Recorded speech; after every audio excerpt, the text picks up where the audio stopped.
predné stehná, vnútorné stehná, zadok, doma.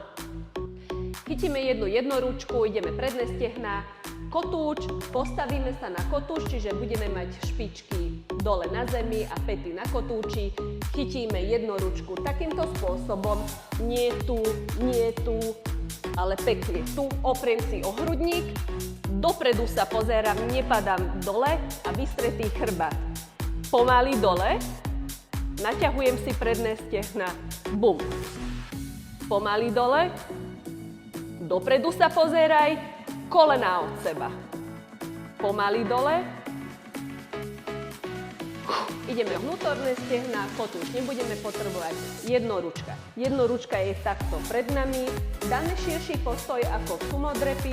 Sumodrepy sú niekde tu a ešte širší. Pôjdeme pomaly dole a bum. Špičky do strán, kolená do strán, ok? Pozor na to, nepadajú kolená dopredu, ale tlačím ich od seba. Vystretý chrbát, vnútorné stehná naťahujem dole a bum. Bum, jo. A ideme na zadok, chytíme jednoručku, takisto ako pri sumodrepoch.